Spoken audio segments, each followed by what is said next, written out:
Hi everyone, welcome and thank you for being here.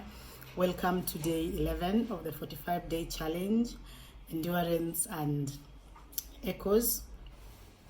45 days of running, cycling and the stories that shaped me. Here is day 11. On day 11 I was supposed to do 35 kilometers of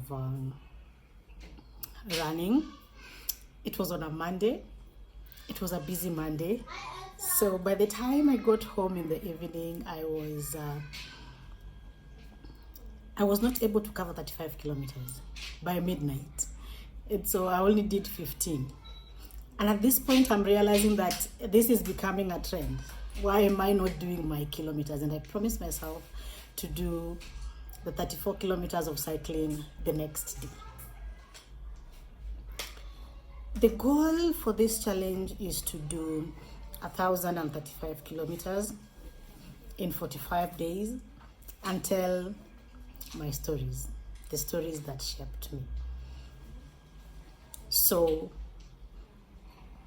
despite the fact that I have not done the kilometers for day 10 and 11, the goal is to do 1,035. And so for day 12, I told myself this is becoming a trend. I do not want it to be like this. And so I promised myself for the next day, I have to do the kilometers. Yeah, that is for the exercise. And I think at this point, my body is also getting tired. These are long distances, either of running and cycling. And I think my body is now starting to take a hit, and so I give it grace. To the story for day 11.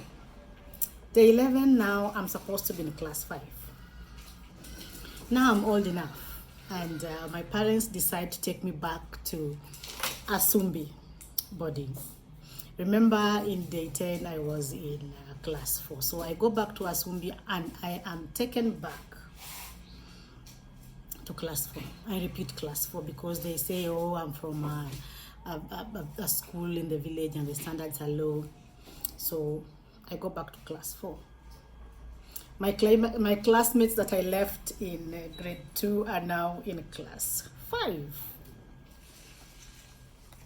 But I think if you have gone to boarding school, or you are away from your caregivers when you are younger, it makes you resilient. It makes you a survivor. I think I can live anywhere. I can walk out at any time and go to a new place and start life, because I think that is the gift I got from boarding school. It is a sort of abandonment feeling. You feel abandoned by your caregivers, and so as a coping mechanism,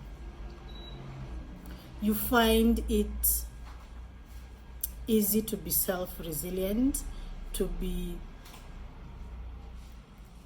able to start over at any time, because you realize you only got you. Yeah, it is not a nice thing, but it is also a strength, because starting over is not hard for me. I feel I can start over at any time.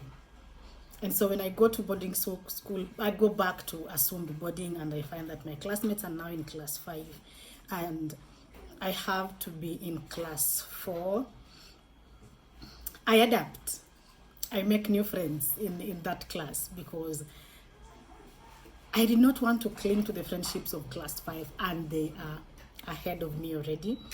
And so I made this my home and I made friends there. That is why I tell you, something that boarding school does to you, or when you are away from a parent caregiver, it is a sense of abandonment, and you learn early that you are on your own. And so you find solutions for your problems. And those who have gone to boarding school will tell you that sometimes they don't even involve people. Yeah, you think about it, overthink about it, to make decisions, have a quote in your head. You know that committee. You call that committee in your head, have that discussion, and decide. And I think that is a good gift. That is a gift I got from boarding school. The gift of starting over. The gift of walking away when I feel things are not right. When I feel I'm not treated right, I just walk away. Yeah, I was taken to boarding school at 7, so what do you expect? I have learned to be self-reliant. And so I formed new friendships in class 4. And our boarding school was, I would like to say it was hard, it was brutal. There was a place called Golgotha.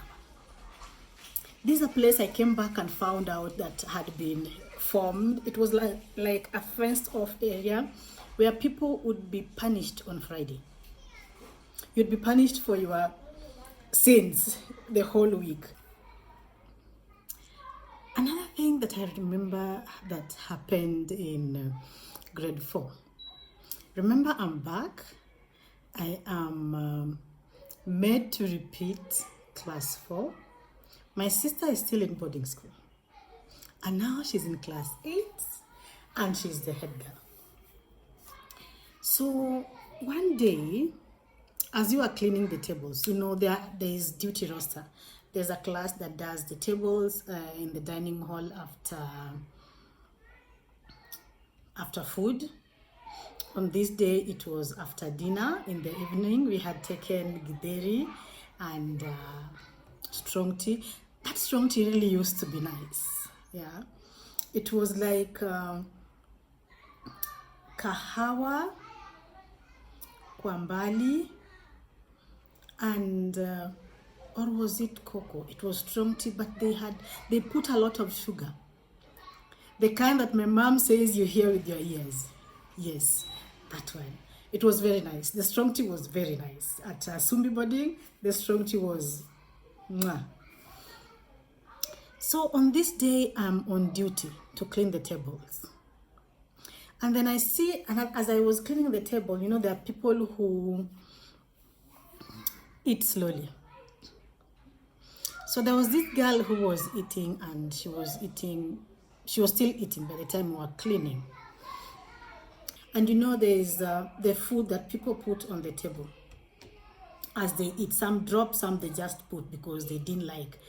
And because it was githeri, and in those days, githeri used to be made with maize that had dried. So, and some of them were rotten, and they found their way into your plate. So people would remove them. This girl looked like she still wanted food. And here comes my mischief. So I collected what was on my table and put in my plate. After I had put it in my plate, I went and asked her if she wanted some more. We used to call it nyoyo. If she wanted more, nyoyo. So nyoyo is githeri in Luo. So I gave her, and she ate. Apparently, there were people whom we were with here who saw me do this. So after she had eaten, they went and told her that the food that Lucy gave you was from the table. She came to me.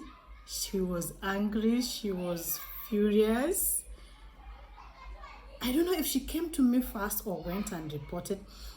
She went and reported me to my sister. My sister was the head girl then. And when she went and reported me that I had given her things from the table, I was called. And then my sister told her to go, she would deal with me. After she had gone, my sister told me, now, why did you do that? Why are you putting me in such a position? Eh? Of course, I was not punished. But she just asked me surely, why did you do that? I also don't know why I did that. I was just being cheeky. And my sister did not punish me. You know, in those days, head girls used to be very powerful. And I got immunity for knowing someone. Know people. You know the way they say know people. I'm glad I knew the head girl then, because had it not been my sister, it should have been very rough on me. And yeah, that is how I survived that case. And this girl became my friend. By the time we were in class 8, we were best of friends. By the time I was giving her this githeri, I think she was in class 3. Yeah, and I was in class 4. Yeah, that was so bad of me. I shouldn't have done it. I don't know why I did it. Yeah, I'm sorry. On behalf of my 11-year-old self, I am sorry. Yeah, so that is class 4. What have I forgotten? No. Yeah. That is year 11. You realize things are getting intense. Thank you for being here. See you in the next one.